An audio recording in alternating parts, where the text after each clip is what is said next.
This city was completely abandoned, encircled by an 80-kilometer stretch of steel walls that sealed off any hope for hundreds of thousands of residents. Any survivor who tried to escape faced merciless gunfire, and those who remained alive gradually lost their humanity. In just 27 years, they evolved into cannibals, and it all began with a viral catastrophe. Back in 2008, in the city of Glasgow, a terrifying virus spread silently among the population. Within 72 hours of infection, the body rotted away while victims developed uncontrollable violent tendencies. In only a week, the death toll had surged past 5,000. Faced with this sudden disaster, the government took the most extreme measure. They built a 30-meter-high steel wall along the city's borders, guarded by hundreds of machine gun towers and constant 24-hour patrols. Even a single bird attempting to cross would be shot down instantly.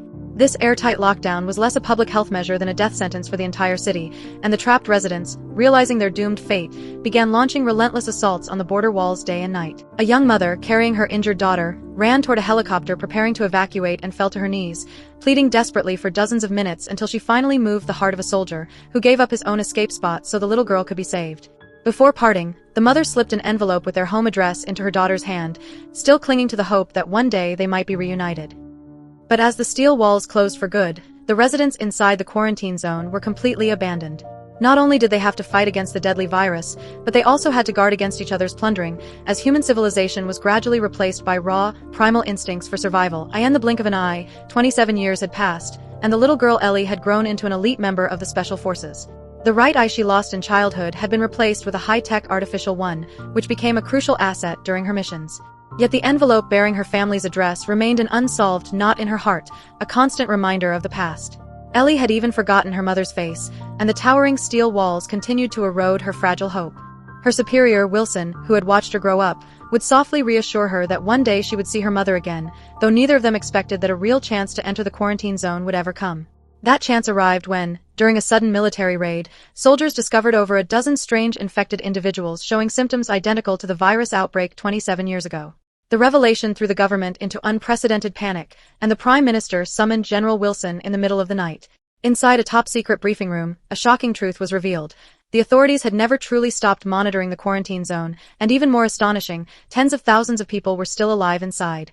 They had clearly adapted to the viral environment, and their existence had now become the key to solving the current crisis. The Prime Minister ordered Wilson to send a team into the quarantine zone to uncover a way to resist the virus, and the veteran general immediately thought of the perfect candidate, Ellie. Before departure, a powerful corporate magnate gave her specific instructions. Within the quarantine zone was a biologist named Kane, who had been studying the virus even before the steel wall was erected. If any antibodies had emerged inside, they would most likely be linked to him. 3 hours later, Ellie's aircraft arrived at the perimeter of the quarantine wall, where her teammates were already in position. The military had equipped them with the most advanced weaponry and gear, including nanofiber bulletproof armor capable of withstanding the infected's vicious bites. Yet Ellie had no idea that what awaited them beyond the wall would be a survival trial far harsher than any mission before. As the armored vehicle crushed its way through the gates of the quarantine zone, Ellie and her squad instinctively held their breath, confronted by a desolate post-apocalyptic scene. Human skeletons weathered by time lay scattered across the streets, abandoned vehicles had long since been consumed by thick vines, and the crumbling facades of buildings were covered in red-painted numbers, records of how many people had once waited for rescue, people who, tragically, never lived to see a miracle. To complete the mission as quickly as possible, Ellie decided their top priority was to locate Dr. Kane's laboratory. The accompanying virology expert had also heard of him and speculated that if Kane was still alive, there was only one place he was most likely to be. The armored vehicle soon reached the central hospital, where Ellie led her squad inside to search. Abandoned supplies littered the corridors, and the silence all around suggested no one had set foot there in years. Meanwhile, a soldier left behind to guard the vehicle spotted a frail woman nearby. Ignoring his comrade's warnings, he brought her aboard. At that very moment, Ellie's squad inside the hospital was suddenly ambushed by survivors. Though their weapons were crude, they fought without fear of death, and as their numbers swelled, Ellie was forced to lead her team into a temporary retreat. She called for the armored vehicle to pick them up over the comms, but to her shock, both vehicles came under attack as well. The survivors had seemingly prepared for this, even bringing incendiary weapons designed specifically to disable armored transports. As the soldier left behind focused on driving, the rescued girl quietly crept up from behind and slit his throat with a knife. In his final moments, the soldier pulled the pin on a grenade, taking the girl with him in a fatal blast, leaving the first armored vehicle completely destroyed. Inside the hospital, Ellie and her squad fought their way out, losing several comrades before finally managing to escape and climb into the second armored vehicle that had arrived to extract them. But just as it pulled out of the area, a survivor on high ground fired a crossbow bolt that pierced the driver's neck, sending the vehicle careening out of control and crashing on the roadside. The squad scrambled out, returning fire against the attackers. Though their weapons were powerful, they could not withstand the relentless, suicidal assault of the survivors. In the chaos, only 2 team members managed to slip away, while Ellie and the remaining survivors of her squad were overwhelmed, forced to surrender, and taken as slaves by the savage inhabitants. The survivors' leader, Thor, chained Ellie up and subjected her to brutal torture in an attempt to uncover her origins. He was deeply suspicious of the advanced gear she carried and demanded to know which faction she belonged to. But when Ellie confessed that she came from beyond the wall, Thor's reaction was unusually intense. For years, Dr. Kane had told them that there was nothing outside, nothing worth exploring, yet Thor had always been fascinated by the world beyond. Seeing that Ellie had managed to enter from the outside, he became convinced she could also lead him out. Deciding to spare her life, Thor kept Ellie as a key to reaching the outside world, though her captured teammates were not so fortunate. While the survivors lacked modern comforts, their nights were filled with savage entertainments, from acrobatic performances to gruesome feasts of human flesh. The captured soldiers, realizing their grim fate, hurled curses at the barbarians, but their defiance did nothing to change their end. Soon their voices were drowned out by hopeless screams as they were consumed by fire and devoured like animals. Meanwhile, Ellie was desperately plotting her escape. When a guard brought her a plate of roasted meat, intending for her to taste her own teammate's flesh, she seized the chance to lure him closer and forced him to unlock the cage with sheer violence. Another guard was distracted, fiddling with a stolen wristwatch, and before he could react, Ellie knocked him unconscious on the spot. With the obstacles cleared, she was preparing to flee the prison when a voice from the neighboring cell called out to her. It was a girl who introduced herself as Anna, the daughter of Dr. Kane. Ellie's heart skipped a beat. This was exactly the lead she needed, so she immediately decided to take Anna with her. But just as they made their move, Thor's girlfriend suddenly burst in. She was clearly a seasoned fighter, yet against Ellie, a trained Special Forces soldier, she was outmatched and ultimately killed in the struggle. By the time Thor arrived at the prison, Ellie and Anna had already escaped, leaving him to swear vengeance and vow that he would never let them get away.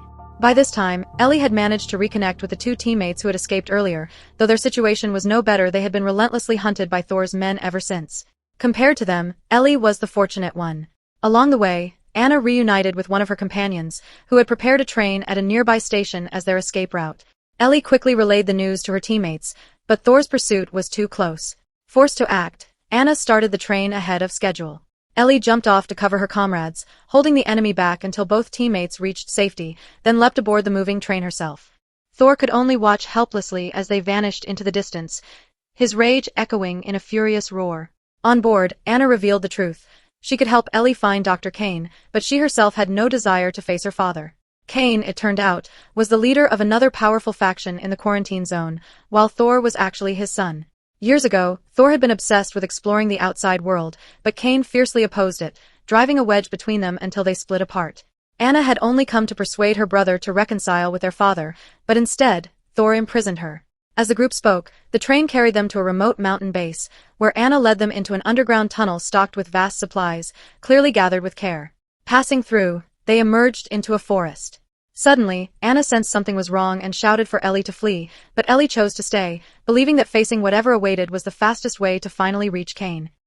However, Anna was unable to escape either, and the group was captured and taken to Dr. Kane's fortress. Upon seeing the former scientist, Ellie eagerly asked whether the survivors had lived this long because of a vaccine he had developed. Kane, however, laughed coldly and replied that there was no vaccine at all. Their survival was entirely due to natural immunity, a product of the survival of the fittest law. Ellie was baffled by Kane's transformation. This was hardly what one would expect from a biologist. Kane, visibly angry, explained that the moment the government decided to erect the quarantine walls, the outcome had already been sealed. He had no desire for outsiders to come and take his power, and being the ruler here was, in his eyes, a reasonable choice. To prevent any leaks of information, Kane decided to execute Ellie. Expecting certain death, she was surprised to learn that his so-called execution would take the form of a medieval-style duel, though on paper, the disparity in their abilities made the match overwhelmingly one-sided. Kane had originally intended to let his subordinates watch a spectacular show, but Ellie seized the opportunity. Using her agility and swift movements, she continuously dodged attacks, and in a brief pause when her opponent faltered, she leapt onto the viewing platform to grab a weapon, ultimately turning the tables and defeating her enemy. Seeing this, Kane flew into a rage and immediately ordered Ellie to be shot. But just then, a loud explosion echoed through the fortress. Ellie's teammates had escaped their cells as well. They fought off the guards while creating chaos, successfully giving Ellie a chance to break free. Together, they carved a bloody path through the fortress, regrouped at the main gate, seized several horses, and galloped away. Enraged, Cain commanded his entire army to pursue the fugitives. Thinking quickly, Ellie remembered a supply-filled air raid shelter. Upon arrival, she discovered an unexpected bonus, a brand new sports car hidden inside a cave. While refueling the car and gathering useful supplies, Cain's men caught up. As Ellie's teammates held the rear, one was struck by an arrow and fell heroically, sacrificing himself. Suppressing her grief, Ellie sped out of the air raid shelter in the sports car, determined to keep escaping. With the power of the high-performance car, Ellie and her companions finally broke free from Cain's territory. Once they confirmed their safety, Ellie used a scavenged phone to contact her superior, Wilson, signaling that she had located survivors with natural immunity. But Wilson's tone was grim. Shortly after Ellie entered the quarantine zone, the pandemic across London had worsened under the manipulation of certain malicious actors. Within just a few days, even the Prime Minister's office had fallen. An infected individual rampaged through the office, and although Wilson managed to shoot it, blood still splattered onto the Prime Minister's face. Witnessing this, a powerful corporate magnate ordered the abandonment of the Prime Minister, who, realizing all was lost, raised his gun in despair, paving the way for the magnate to seize real power. Learning that Ellie had found virus-immune survivors, he was thrilled and decided to personally enter the quarantine zone to extract them. Meanwhile, just after escaping Cain, Ellie was ambushed by Thor.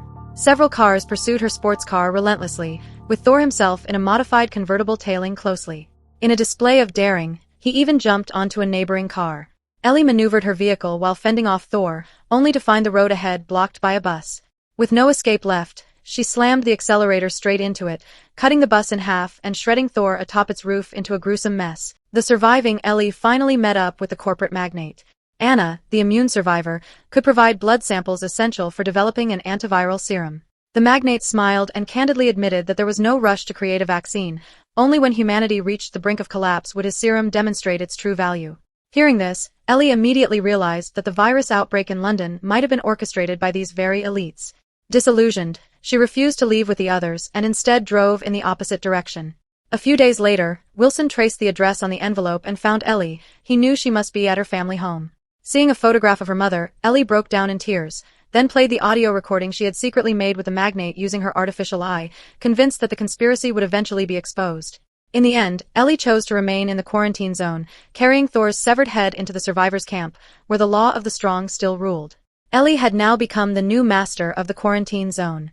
The film ends here. Makes you wonder, could anyone in the real world actually try to profit by spreading a virus?